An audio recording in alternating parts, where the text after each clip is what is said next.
Well, thank you so much, Chimo and Manel, for these excellent presentations. We are completely out of time, but I think still we have something like 5-6 minutes, no more than that, for a short discussion. I would like just to start by myself asking one question to each of you. The first is for Manel. It's regarding that looking at the list of biomarkers approved by the regulatory agencies, the European Medicine Agency and the FDA, regarding drug response, biomarkers for drug response, I can see many at an expression level, at a DNA level as well, but almost no, if any, biomarkers on epigenetic biomarkers. I wonder why. I mean, it's a question of that is difficult to validate, or is because this is very new? Yeah. So in epigenetics and DNA methylation, we're 20 years at least behind all the genetic knowledge. So right. People are more refractory, like the tumors, to accept some of this knowledge. Still we know much less. But in fact, MGT methylation is the only one that has been approved everywhere, and it's the one that is maintained at different decades even.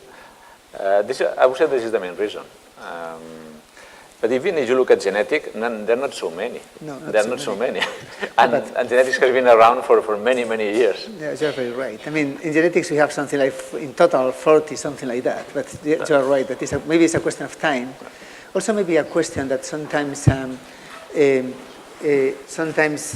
biomarkers are driven by the pharmaceutical companies instead of by the academia. Yeah. And sometimes maybe we should promote the knowledge also to regulatory agencies and to try to follow industrial validation standards as well. Yeah, and another reason for that is that many of the genetic markers, they are activating mutations. So that's right. Easy to develop a drug. Some of our markers, it's a loss of function. Right. And this creates the sensitivity. So you don't have a drug straight contra that alteration. That it's easier to create a drug against the pro-activating mutation. Yeah, you're completely right. Well, Chimo, I have another question for you before giving the word to the audience. It's the same Dr. Jimenez Sanchez and yourself raised the point that the important differences in populations, and that obviously has an effect at the time of diagnosis, especially looking for rare variation. By when an exome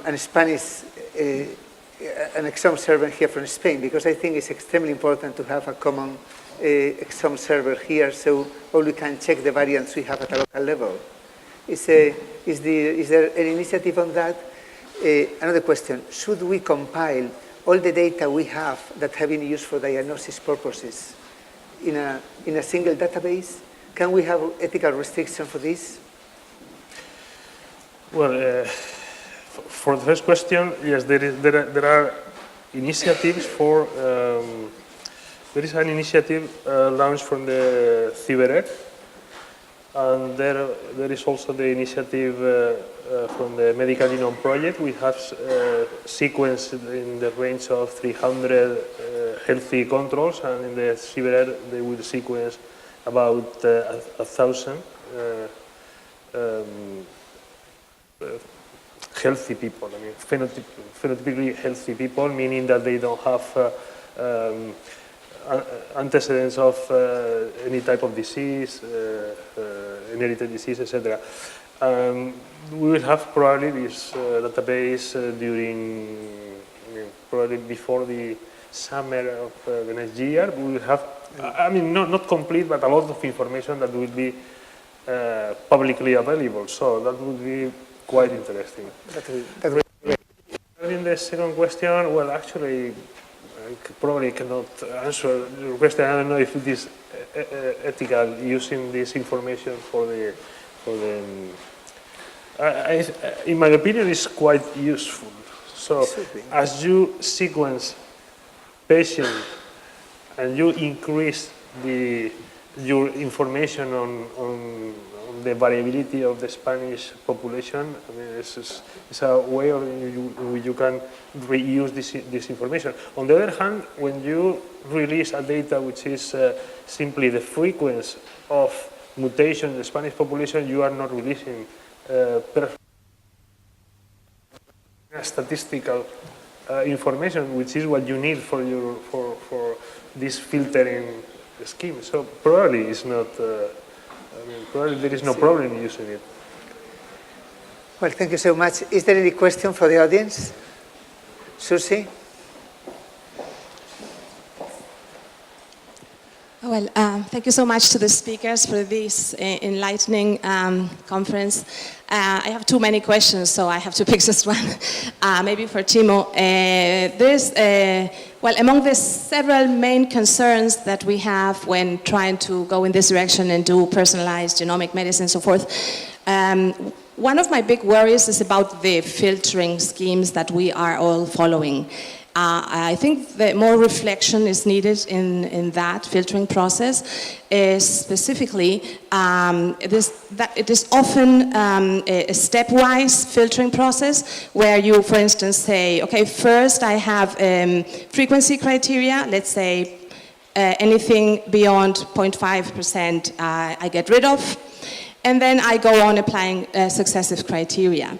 And I don't think that is necessarily always a good way to go, because that, a variant that is in 0.5% of the population, I would say, is that relevant or not to my problem? Well, it depends on what gene it lays on. If the gene is, functionally, potentially relevant, then I might not throw away a 0.5% frequent variant, but so what I'm trying to say is, I think the filtering should be at some points more horizontal and not necessarily stepwise. And I was wondering whether you guys, what do you think of that, and how is your, I'm sorry to say I'm not familiar with the database you showed. We will take a look into that. But how is your filtering process? What criteria? What is the main criteria? Is it stepwise? Can you filter by different criteria at the same time? Well, the type of filter that we have implemented is, it's very customizable. So you decide at what level you want to filter, and you decide you can choose if you want to have the type of inheritance, etc., that you have in your system. And you can change it, because in some cases you are not sure you have a completely Mendelian inheritance or not exactly, or the penetrance. You can fine-tune with this. This is completely customizable. But regarding the beginning of the question, which is not, I think it's quite important. So why we choose this threshold? Well, we choose this threshold essentially because we are thinking of Mendelian diseases with high penetrance, etc. But most of the diseases are not that way. So probably we have to think in a completely different way of filtering, which we don't know exactly how. But for example, in most common diseases, you can have variants which are in the normal population, but not in the way in which they are damaging, but they are in the normal population. So you cannot use, in that case, the filter, or you cannot use the filter in the normal way that we are using to use it. So probably in the future we will have to take into account these epistatic effects in the filters. Okay, time for a final question. I think you have raised your hand. Yes.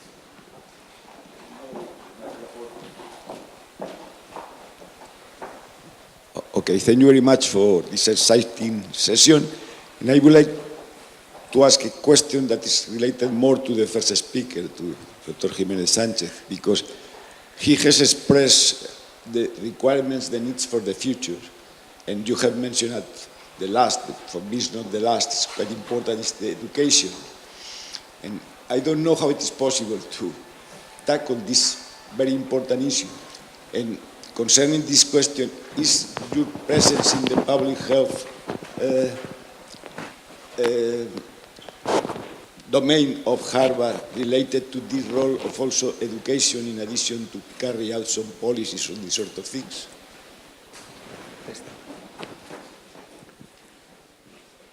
Thank you. With the permission of Mr. Chairman, So indeed, education will be a key element. And when I'm referring to education, I'm referring to all the way down to elementary school, middle school, everyone throughout. So, because when it comes to time to community producing an opinion as to what way we want to go, it is a much more better and strong opinion when people are educated. And just the same way as we observe how the new generations get acquainted with smartphones, with internet, and these kinds of things, and they make decisions so easily, that's exactly the same thing that we're expecting for genomics in the general public. So, as for your question as to what we do at the School of Public Health, at Harvard School of Public Health in relation to genomic medicine, it's more related to, indeed, education is more related to public policy. How is it that how can we harmonize public policies related to genomic medicine? And later today, when we have this other panel on the bioeconomy, there will be clear examples as to how different one society may be from another, and how there's no recipe for everyone. So everyone will have to develop its own strategies based on culture and based on the different elements surrounding. Okay. Thank you. Well, we need to close the session now. Maybe you can approach the speakers during the break, because we are completely out of time. Thank you so much to the speakers and to the audience for everything.